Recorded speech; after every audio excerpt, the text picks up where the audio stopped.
Everybody, in this video, we will try to learn what are imaginary numbers. You must have seen numbers like iota, 2 iota, minus 2 iota, 5 iota, 5 by 2 iota, and so on. Okay, so basically, this iota is an imaginary number, and we would like to know what this iota means actually. Okay, if you try to look at the definition of iota, you will get like iota is equal to square root of minus 1. Okay, that is okay as far as definition is concerned. So you have this iota is equal to minus 1 square root, and you know that it means that iota square is equal to minus 1, and then you have this iota raised to power 4 is equal to iota raised to power 2 raised to power 2, that is minus 1 square, that is 1, and so on. That things are okay, but you really don't know what it means that iota is equal to square root of minus 1. What does that mean? For example, we have a physical intuition of what are negative numbers. For example, if I have this number minus 5, I actually know what does that mean. It means that if I had like 5 rupees with me and I went to market and I spent like 10 rupees, so I'm left with minus 5 rupees. It means that I had 5 rupees and I spent 10 rupees. It means that I had like taken some 5 rupees from somebody else. So it means that I owe 5 rupees to somebody. Okay, so it means that minus 5 is negative sign is like implying that this is the debt which I have to pay back. Okay, so a similar intuition we would like to have for our this iota. Okay, for that we will look at this quadratic equation. You consider this quadratic equation, simple quadratic equation, x square is equal to 9. If somebody asks you to solve it, you can simply solve it. X square minus 9 is equal to 0. So this is x square, 9 is 3 square is equal to 0. You can use the formula a square minus b square is a minus b. A plus b is equal to 0. That will give you a x minus 3 is equal to 0, or x plus 3 is equal to 0. So you will get x is equal to 3 or x is equal to minus 3. So you know that the possible answers for this quadratic equation x square is equal to 9 are x is equal to 3 or x is equal to minus 3. Now let us try to look at this equation in a different way. Now consider this equation x square is equal to 9 as this. 1 into x square is equal to 9. Okay. So basically what I am doing is I am multiplying 1 with x square and I am getting 9. Right. So this is my number line. Right. This is my 1 and this is my 9. Okay. And I want to reach from 1 to 9 by multiplying 1 with a number twice. X square means multiplying 1 with a number twice. 1 into x square means multiplying 1 with a number twice. Okay, and I know the answers are 3 and minus 3. Okay, multiplication by 3. What does multiplication by 3 means? 1 into 3 means what? It means scaling by 3. What does that mean? You have 0 here. So this is a distance. This is 1 unit of distance. So if you are multiplying 1 with 3, it means that whatever this distance is, you take your 1 to the distance which is 3 times of this distance. So basically you have to come here. This is your 2, this is 3. Okay. So when you multiply 1 with 3, that is equivalent to scaling by 3 and you reach here. Okay. And then again, whatever you get, like 1 into 3 is 3.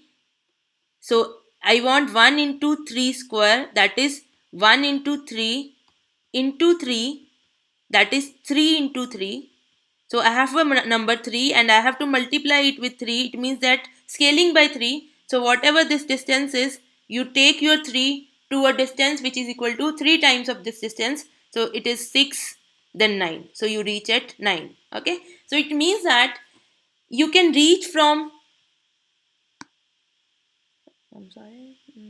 yeah.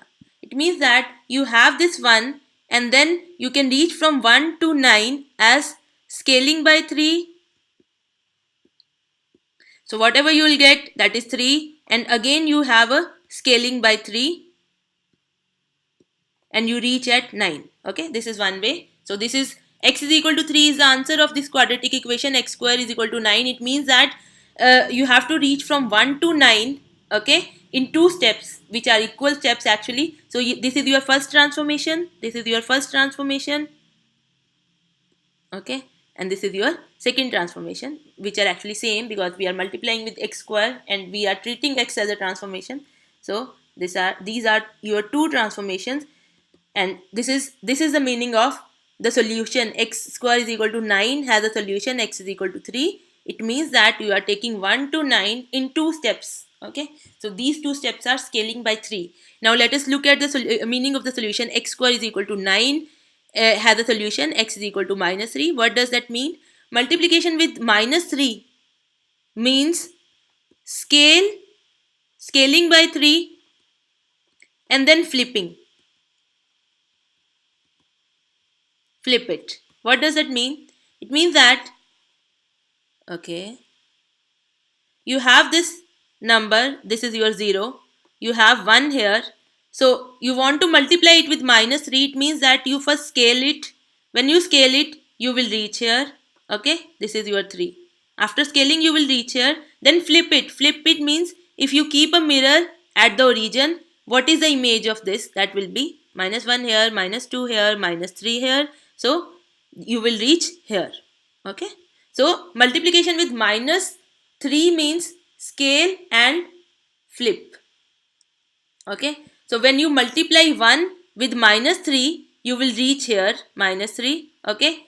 So what I want 1 into minus 3 square, that is 1 into minus 3 into minus 3.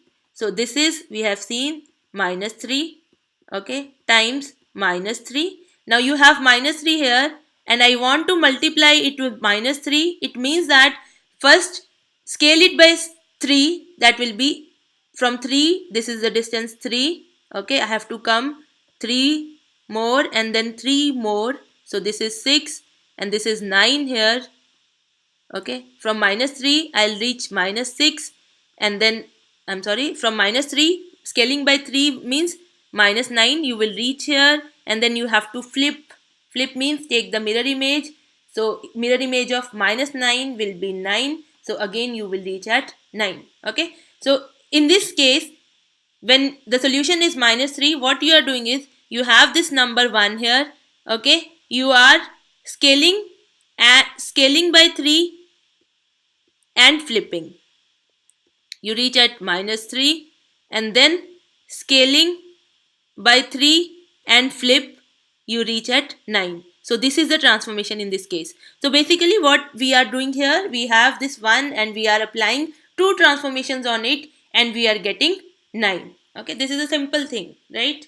Now let us try to have another equation, okay. Suppose we have this another equation, x square is equal to minus 1, okay. So basically what does it mean? It means that 1 into x square is equal to minus 1, okay. And if you don't know imaginary numbers at all, so it means that if you know only the real numbers, if x is a real number, if x is a real number, then you know that x square is positive. No matter whether x is negative or positive, square of a number is always positive. So it means that this is always positive if x is a real number and this one is positive. So if you multiply two real numbers, you are going to get a real positive number. Sorry, if you are multiplying two positive real numbers, you are going to get a positive number. So you cannot get a negative number if x is a real number. So it means that you have to think something else, right? So let's try to get an intuition of this equation, as we want to go from 1 to minus 1 in two steps, two equal steps. For example, we went from 1 to 9 in two steps, scaling by 3 and flip, scaling by 3 and flip, or just as in the first case, scaling by 3, okay. So okay, that is very natural intuition which you can get. You have 0 here, you have 1 here, you have this minus 1 here, right? And I want to go from here to here in two equal steps. So it's quite simple, that will come to your mind. So what we can do is you rotate your 1, this is your vector, okay. Just a minute, let me draw clearly. This is your vector, okay. Rotate it by 90°, you will reach here, okay, okay. And then again rotate it by 90°. Rotation anti-clockwise by 90 degree. Okay, so you have 1 here, you have rotation anti-clockwise by 90 degree, you reach here, and then again you have a rotation anti-clockwise by 90 degree, you reach here. So you have one, you started from 1, you have a rotation anti-clockwise by 90 degree. Okay, you reach somewhere, we don't know what is that. Okay, and then again you have a rotation, okay, anti-clockwise by 90 degree, and you reach at -1. Okay, and this number where we will reach when we rotate one anti-clockwise by 90 degree is called iota.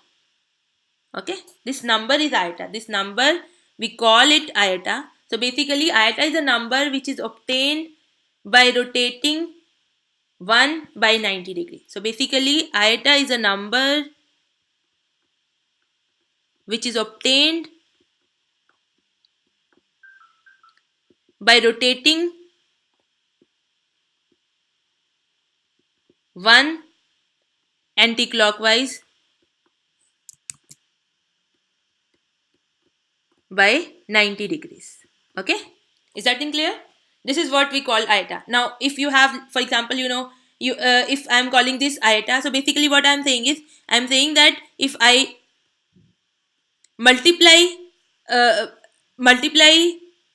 1 with iota, okay, this is a simple thing. If we know that 1 into 5 is 5, so we call 1 into iota is iota. So basically what iota is doing is, and iota is basically this number we are denoting. So what iota is doing, if you multiply a number with iota, that it will rotate it by 90 degree. Okay, so you had this 1 here and you have a multiplication with iota, you are coming here, this is your iota, and what actually it does, it will rotate your number 1 by 90 degree in anti-clockwise direction. Okay, so now you have this from 1 to you reach here iota, and again you multiply with iota once more, so you will get iota square, which is actually -1. Okay, is that thing clear? So we were looking for the solutions of this quadratic equation, x square is equal to -1, and we got x is equal to iota is the solution.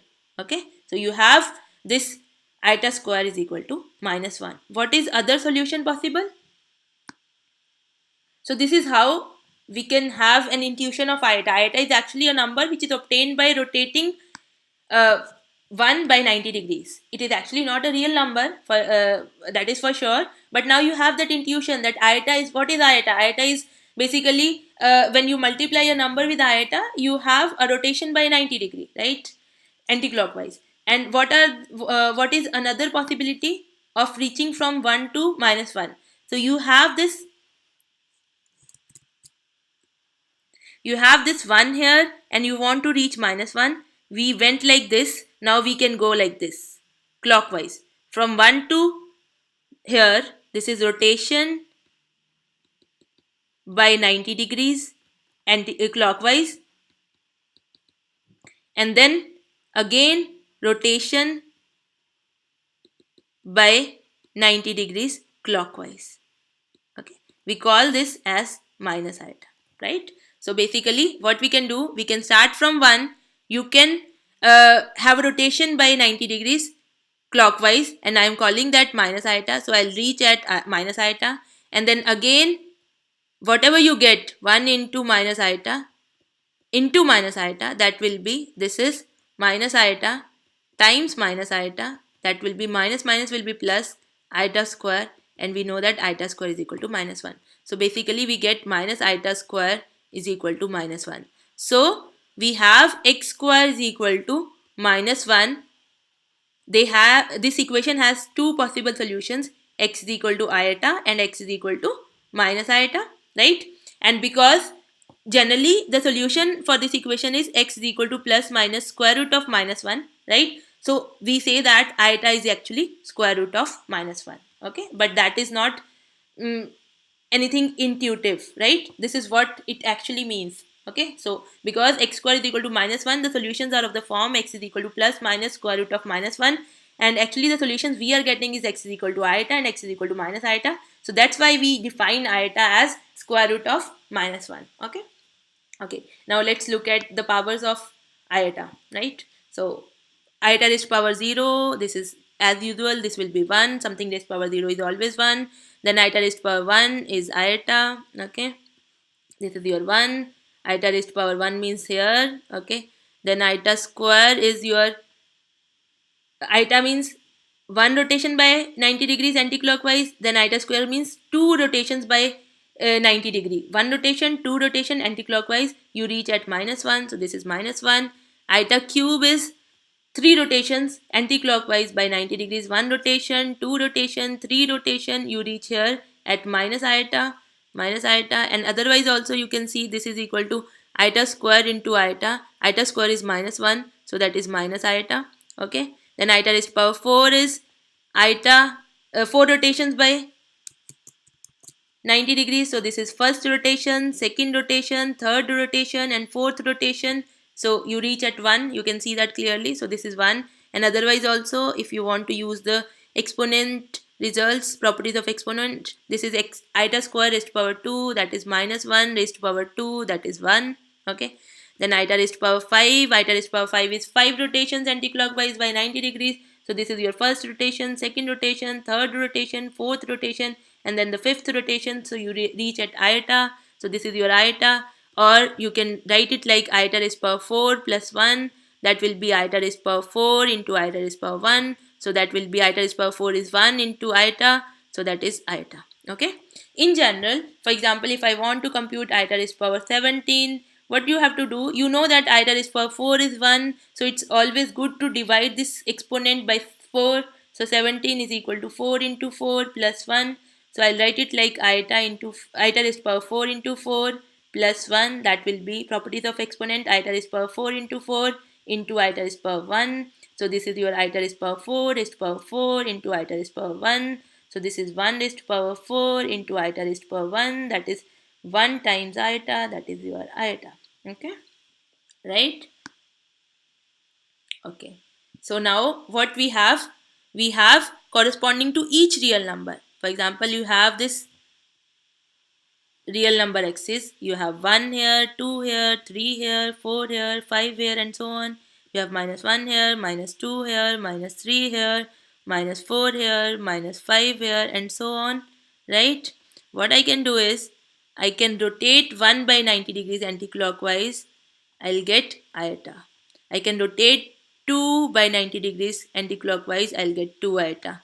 And you can rotate 3 by 90 degrees anti-clockwise, you can get 3 iota, and so on. Similarly, we can rotate 1 by 90 degrees clockwise, you can get minus iota, and you can have minus 2 iota, and similarly you can have minus 3 iota, and so on. Okay, and similarly you can have 0.5 here, so you have a 0.5 iota here. So corresponding to every real number, we have an imaginary number. So basically now we have a real axis which contains all the real numbers. Then we have an imaginary axis which contains all the imaginary numbers. And what are those numbers? Those are the numbers which are obtained by just rotating these vectors. Okay, those are the numbers which are obtained by rotating these vectors, right? So we have two axes, real axis and imaginary axis.